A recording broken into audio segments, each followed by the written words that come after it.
Évangile de Jean, chapitre 13, verset 7. Jésus lui répondit, « Ce que je fais, tu ne le comprends pas maintenant, mais tu le comprendras bientôt. » Que Dieu vous bénisse tous, frères et sœurs, du plus jeune au plus âgé, dans toutes nos églises de Dieu ministérielles, de Jésus-Christ international, des gens très importants, des belles personnes, voici mes frères, des personnes qui ont embrassé cet évangile, qui ont cru en notre Dieu, des gens vraiment uniques auxquels je suis très heureux de m'adresser aujourd'hui et de saluer. À chaque fois que j'ai rendu visite aux églises, j'ai essayé de leur serrer la main. C'est impossible de le faire à tous, mais j'ai essayé de le faire le plus possible. Et ces personnes sont si importantes parce que qui sommes-nous? Qui étions-nous pour que Dieu déverse tant de bénédictions sur nous? Qui étions-nous pour que Dieu donne sa vie pour nous tous sur la croix du Calvaire d'une manière tragique, en souffrant nos souffrances, nos douleurs, nos humiliations? Qui sommes-nous? Qui suis-je, disait David. Qui sommes-nous? Bien, la miséricorde de Dieu est grande, mes frères. Pour cela, je vous envoie un salut cordial et plein de tendresse pour vous tous, mes frères et sœurs. Un salut cordial à mes frères de la Fondation Maria Luisa de Moreno, des hommes et des femmes qui travaillent côte à côte avec le frère César Eduardo Moreno et son épouse Angela, frères, fils et filles de notre sœur Maria Luisa, en qui il y a ce beau nom, Fondation Maria Luisa de Moreno. Mes frères, et j'ose ajouter que quand il y a eu un mouvement de tremblement de terre dans la ville d'Arménia, en Colombie, où il y a eu beaucoup de dégâts, beaucoup de décès, et quand personne ne pouvait rentrer, les premiers qui ont pu rentrer pour porter secours ont été les camions d'aide de notre fondation. Ils ont aidé beaucoup de gens, non seulement les croyants, mais à tous ceux à qui ils ont pu. Ils sont venus pour aider et porter cette aide de la part de notre sœur. De là, notre fondation Maria Luisa Moreno, qui suit cette œuvre du travail pour autrui, à tendre sa main. J'ai été témoin de la construction et donation de belles écoles bien équipées, témoignage d'une miséricorde si grande. Aujourd'hui, mes chers et distingués frères, les personnes ont besoin de l'amour de notre Dieu. Et il y a un verset qui dit que les personnes attendent la manifestation glorieuse des fils de Dieu. Et ces mouvements font présence à travers les événements, à travers les catastrophes, les inondations, les tempêtes, les tremblements de terre, etc. Et la Fondation aide les gens à s'en sortir dans la vie. C'est très grand, c'est immense. Je ne peux qu'admirer, je suis un admirateur et un témoin de la bonne foi de ces mouvements, de ces associations. J'envoie mes saluts au frère Carlos Alberto et je le félicite pour tous ses triomphes. Et que dire du mouvement MIRA, au président du mouvement Carlos Eduardo Guevara, président du parti MIRA, sénateur de la République en Colombie, et tous les frères qui ont une responsabilité dans ce gouvernement. Je les renvoie un cordial salut, un salut plein de tendresse pour tous ces frères et sœurs qui aident. Mais je reprends et je regarde les paroles du Seigneur. Ce que je fais, tu ne le comprends pas maintenant, mais tu le comprendras bientôt.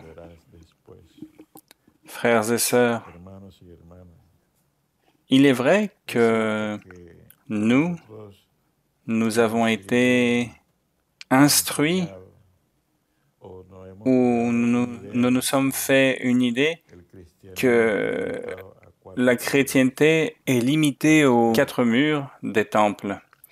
Mais si nous regardons les Saintes Écritures, dans chacune de ces pages, dans chacun de leurs personnages, patriarches, prophètes, dans chacun de ces messagers que Dieu envoya, dans le Nouveau Testament, les apôtres, les prophètes, les évangélistes, frères et sœurs, voyons avec objectivité,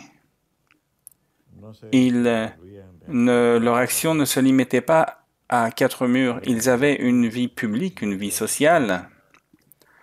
C'était devant des rois, devant des gouvernements, qu'il s'agisse d'ennemis ou non. L'histoire biblique se développe dans un environnement public, des batailles, des événements, des miracles, des merveilles. Tout est hors des temples. Même, que dire de notre Seigneur Jésus-Christ? Il ne pouvait librement entrer dans une synagogue. À une certaine occasion, il voulut entrer et ils ont voulu le lapider. Quand il dit que ce jour s'accomplissaient les Écritures et que lui, il était celui qui devait venir, et il a failli être lapidé. De sorte, mes frères, que la politique, même si parfois elle est corrompue et si elle corrompt la société, et certains en profitent,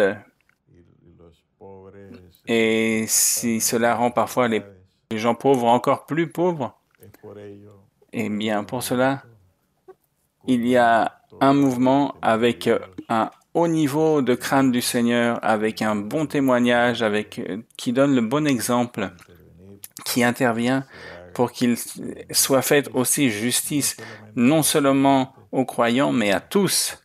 Comme cela est beau. Quel travail si ardu. Ils marchent lentement, mes frères, mais ils font des pas de géants.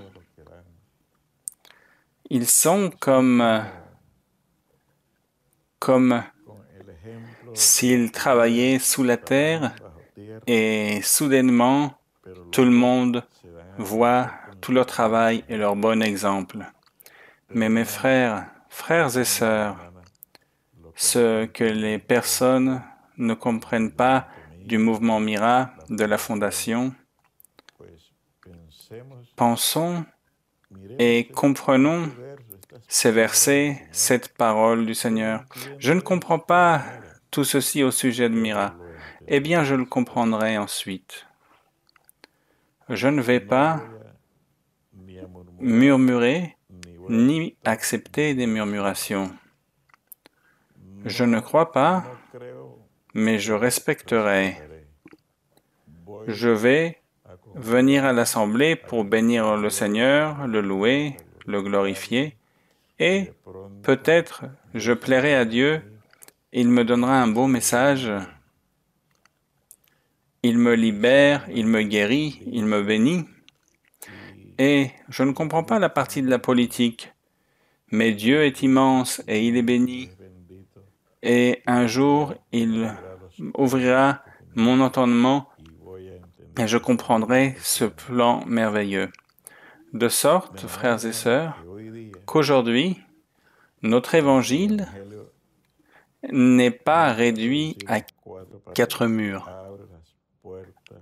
Ouvrons les portes du temple pour permettre de laisser connaître le bon nom de notre Seigneur, pour que le monde voit qu'il y a des personnes nobles et des bonnes personnes. Il y a des personnes qui sont capables de tout donner pour leur prochain, qui le font de cœur, qui aident, que ce soit matériellement ou spirituellement. Nous avons ce verset qui dit «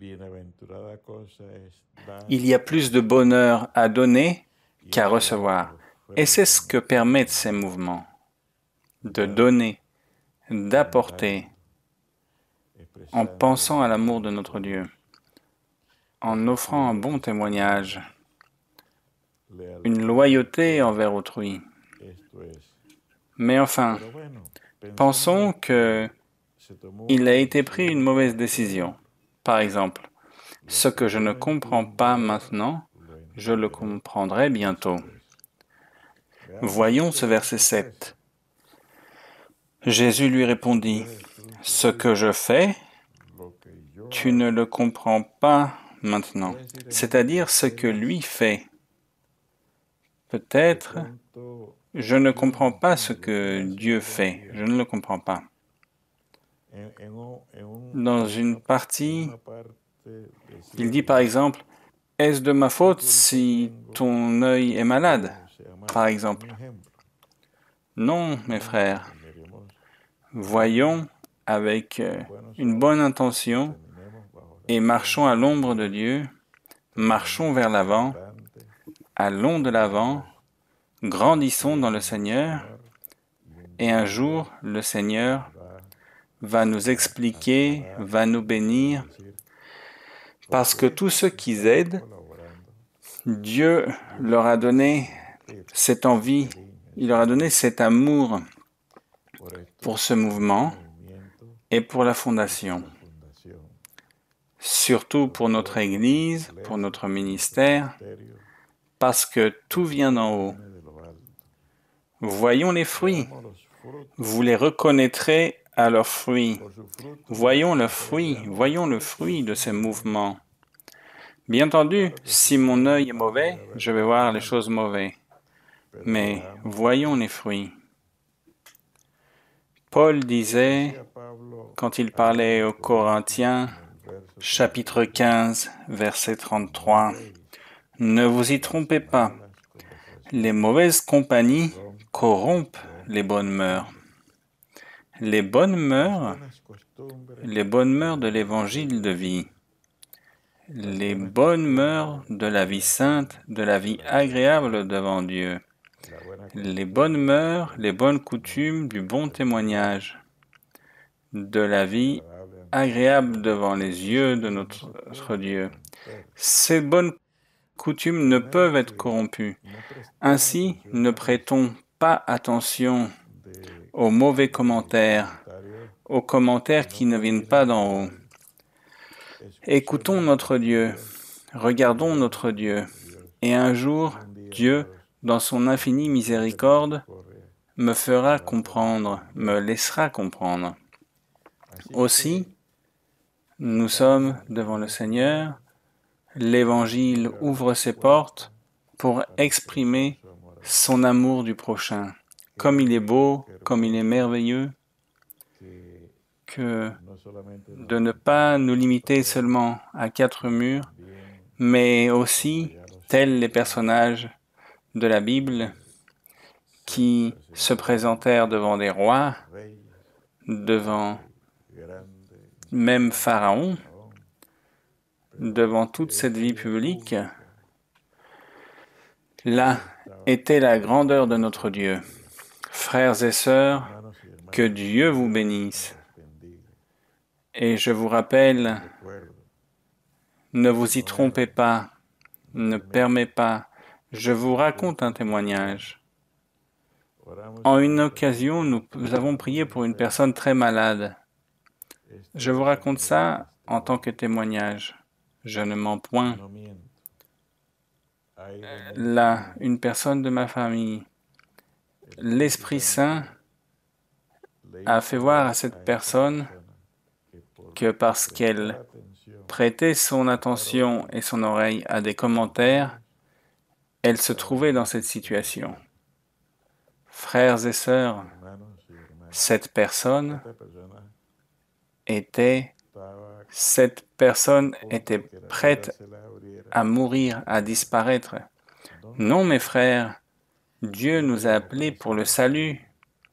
Le diable veut notre condamnation et nous n'allons pas la lui permettre. L'amour de Dieu est pour toujours. Seigneur de la gloire, qu'il soit ainsi. Qu'il soit ainsi, Seigneur, en suivant tes pas, en suivant ton bon exemple, en suivant ta doctrine. C'est ici, mon Seigneur, à l'ombre, à ton ombre. Anciennement, tu as guidé ton peuple à travers une colonne de feu et à travers une nuée. Et maintenant, mon Seigneur, nous sommes guidés par ton esprit jusqu'au jour où tu décideras de nous emmener devant ta présence pour nous donner ce salut éternel, Seigneur. Que rien ni personne ne nous éloigne de cet amour qui est en Christ Jésus. Frères et sœurs, que Dieu vous bénisse tous.